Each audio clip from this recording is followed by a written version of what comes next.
Kurt Warner, the Hall of Famer, works for the NFL Network and Westwood One. He was on the call last night. Of course, the Super Bowl MVP a couple of times. Kurt handled the color commentary, Cowboys-Packers last night with Kevin Harlan on Westwood One. What did you think was going to happen last night, Kurt? Not what I saw. I mean, I felt like the champs were going to come out and I don't want to say dominate because I felt like the Cowboys would be better this year. But I expected it to be close to a double-digit win. I expected it to be not hanging in the balance like it was. And, credit to the Cowboys, credit to Dak, credit to the game plan. I mean, I think they did a lot of good things.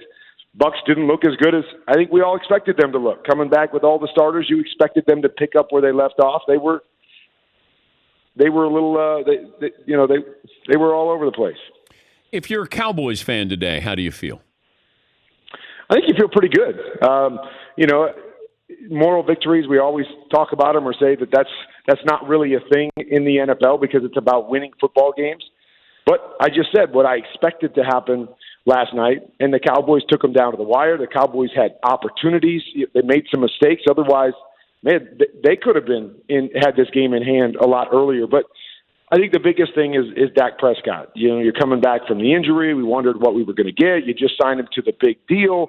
Some people were still wondering, is he a franchise guy? Can he carry this team with his right arm?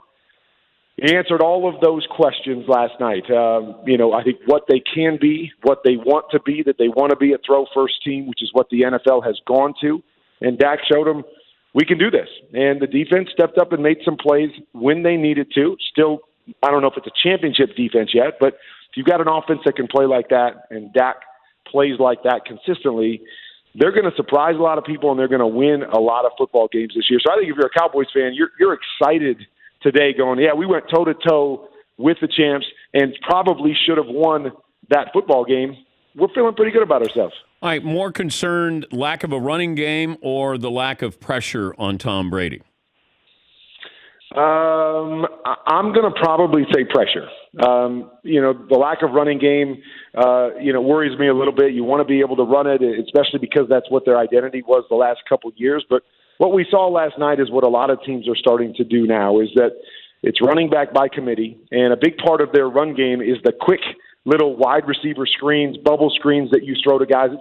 That's become the nature of our league. And so everybody's doing that stuff. So I expect Dallas to do a lot more of that, maybe not the typical hand it off to Zeke, and run between the tackles. But, yeah, my concern is that, again, when you play good teams and good quarterbacks, you have to get consistent pressure. And last night, it was almost like non-existent. Tom Brady, we all know how great he is, and the offensive line is really, really good. But there was just no consistent pressure. And in critical situations, when you know they have to throw, you've got to have some guys that can do that. And they did not, and that's been kind of a theme over the last couple years, even with Tank Lawrence and some of those guys up front, that you expect to be able to be more consistent in that area. So that, to me, is probably the biggest concern. With Tom Brady, he doesn't have athleticism to lose. I think we're waiting to see if his arm strength is still there. And as a former quarterback, how would you assess Tom Brady's arm strength last night? I mean, to me, there's no issue there. And, it's really what do you look at? Because I know a lot of people look at arm strength and they say, how far can you throw it? Well, okay, if that's what your barometer is, we have the Hail Mary at the end of the half where he throws it a good 60 yards, launches it up in the air, no problem. You barely need to throw it more than 60 yards in a game at any point in time. But to me, when I look at arm strength, I look at the ability to, throw from A to B, and I always use the term firm but soft. The ability to put enough on the ball that it gets there quickly, but also the touch to put it where it needs to be and make it available for your receivers. And we saw that over and over and over again last night with Tom Brady. He can throw the go route. He can throw those balls down the field, a touchdown to AB. No issues with how far he can throw it. But to me, it's the other stuff, is that there's zip on the ball. The ball's getting there when it needs to get there. So, I mean, I know we continue to talk about it, Dan, and I'm with you, is that he plays the game a certain way, and he always has. That isn't just going to fall off a shelf, and all of a sudden he can't play with his mind and he can't play with timing. And I believe he's always going to have enough arm strength to be able to play this game as long as he's got that power behind it. And so, to me, he looked as good as ever last night. And, it's just I know we're all amazed by it, but I just expect it every time now, is that he keeps himself in great shape, and you see that every time he steps on the field. But explain to us that window that you have and how quickly that window closes when you're back there trying to process all of this, and you can see something, but you got to make it happen. Explain that process in your mind. Well, I mean, the process, the idea is just knowing ahead of time what you're going to do. And, that is the difference between guys like Tom Brady and these young guys that are extremely talented, and they have these unbelievable arms. They do all of this stuff. Tom Brady can process and see things beforehand, know and have a really good idea on what he's going to do after the snap. And that's the whole game, and especially when you get older, is that it's about being able to know, okay, I know what I'm going to get here. All I've got to do is peek this guy. If he turns his shoulders that way, I'm throwing it out here. If he turns his shoulders this way, I'm throwing it back inside. And a guy like Tom Brady, watching him process that information and know, we always talk about this with quarterbacks, right? You're not going to show Tom Brady something he hasn't seen before. Well, that's just a relative term because it all comes down to what you see in that moment. But he's so good at knowing, who do I look at? What defender do I read on this particular play? And if you can simplify the game, and you don't have to know where 11 guys are at all times. You need to know where one or two guys are at all times. And if you know which one or two guys that is on a play, it makes the game easier, and you can just process and get to the guy that you want to. And Tom Brady, again, is he's the best at a lot of different things, but he's the best in the business at being able to see those things and process them so quickly so he can do the right thing with the football. You were 28, I think, when you made your first NFL start. Yes, sir. Now, Zach Wilson's 21. What would you have been like at 21 in the NFL as opposed to 28?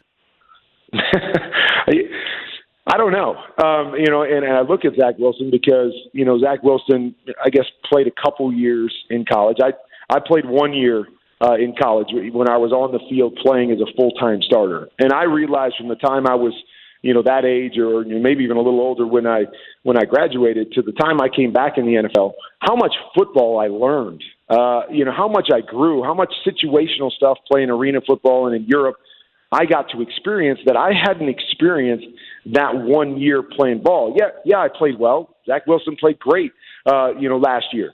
But there's so many things that you think you have to grow through and you have to understand. And so, these guys are ahead of the game. They do all the 7-on-7s and they throw the ball a lot more and see a lot more situations. But that to me is what you look for with a young guy, is how do they handle all these things that are going to be thrown at them.